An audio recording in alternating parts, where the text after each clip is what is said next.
اسلامی مہینوں کا 9واں مہینہ رمضان المبارک ہے، اور اس کی وجہ تسمیہ یہ ہے کہ رمضان رمز سے ماخوذ ہے، اور رمز کا معنی جلانا ہے، چونکہ یہ مہینہ بھی مسلمانوں کے گناہوں کو جلا دیتا ہے، اس لیے اس کا نام رمضان رکھا گیا ہے، یا اس لیے اس کا نام رمضان رکھا گیا کہ یہ رمز سے مشتق ہے۔ اس کا معنی ہے کہ گرم زمین سے پاؤں جلنا، چونکہ ماہ سیام بھی نفس کے جلنے اور تکلیف کا موجب ہوتا ہے، لہذا اس کا نام رمضان رکھا گیا ہے۔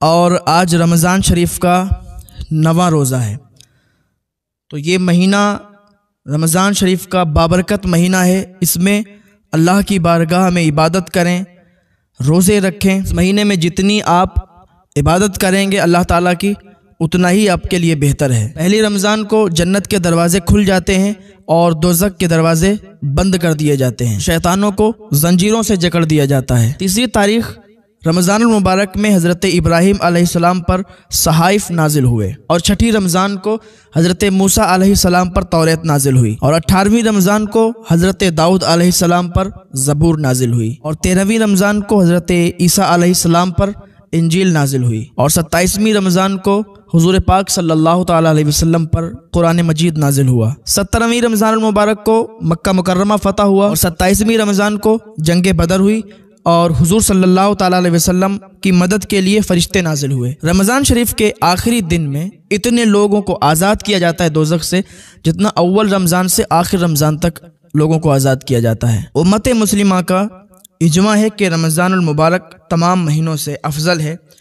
حضرت علامہ ابن جوزی رحمۃ اللہ علیہ بستان الواعظین میں فرماتے ہیں، جس طرح سیدنا حضرت یعقوب علیہ السلام کے 12 بیٹوں میں سے سیدنا حضرت یوسف علیہ السلام اپنے والد ماجد کو زیادہ محبوب تھے، اسی طرح سال کے 12 مہینوں میں سے رمضان شریف اللہ پاک کو زیادہ محبوب ہے، اور جس طرح اللہ کریم نے سیدنا حضرت یوسف علیہ السلام کے واسطے سے باقی 11 بھائیوں کی مغفرت فرمائی ہے، اسی طرح رمضان المبارک کی برکت سے 11 مہینوں کی خطائیں معاف فرمائے گا۔ جب رمضان شریف تشریف لاتا ہے تو آسمان کے دروازے کھولے جاتے ہیں، اور ایک روایت میں ہے کہ جنت کے دروازے کھولے جاتے ہیں اور دوزخ کے دروازے بند کر دیے جاتے ہیں۔ تو رمضان المبارک کی عظمت ہے کہ اس کی آمد کے لیے جنت کو سجایا جاتا ہے، اور حور مزین اور آراستہ ہو کر اپنے اپنے خاوندوں کو پیارے پیارے الفاظ سے بلاتی ہیں۔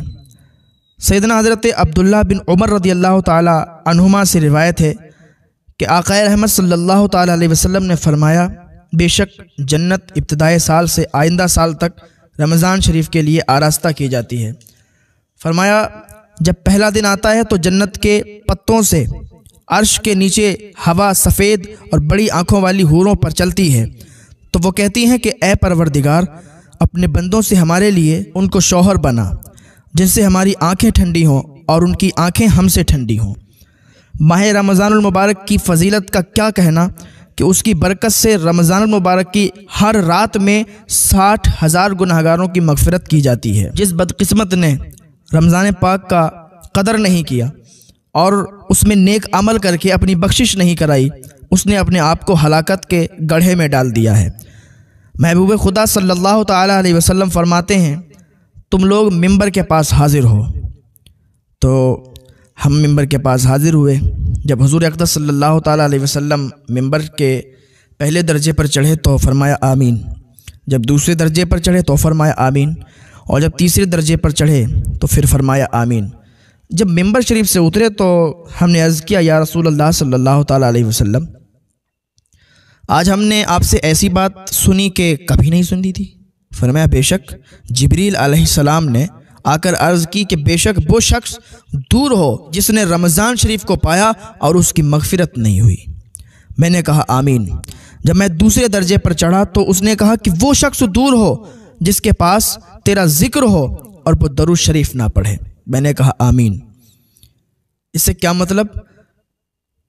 اس سے مطلب یہ ہے کہ حضور کا جہاں پر نام آئے، حضور کی جہاں پر بات ہو، اور وہاں پر بندہ اگر حضور پر درود نہ بھیجے تو جبریل نے بد دعا کی ہے اور حضور نے آمین فرمائی ہے۔ تو حضور فرماتے، جب میں تیسرے درجے پر چڑھا تو اس نے کہا، دور ہو وہ شخص جس کے ماں باپ دونوں یا ایک کو اس کے سامنے بڑھاپا آئے اور وہ اس کو جنت میں داخل نہ کرائیں۔ تو میں نے کہا آمین۔ رمضان شریف کا احترام بہت ضروری ہے۔ ہر مسلمان مرد عورت اس کا احترام کرے اور روزہ رکھے۔ اگر اس پر اس وقت روزہ فرض نہیں ہے، جیسا کہ حیض و نفاس والی عورت یا مسافر ہو، یا روزہ تو اس پر فرض ہے مگر اپنی کوتاہی سے روزہ نہیں رکھتا، تو سب کو چاہیے کہ وہ کم از کم رمضان پاک کا احترام ضرور کریں۔ روزہ نہیں رکھیں گے تو گناہگار ہوں گے۔ کسی روزہ دار کا مذاق نہ اڑائیں۔ دکاندار ہے تو ایسی چیزوں کی فروخت نہ کرے کہ جس کو بے روزہ لوگ کھاتے ہوں اور خود اعلانیہ طور پر کھائے، تو ایسا بھی نہ کرے۔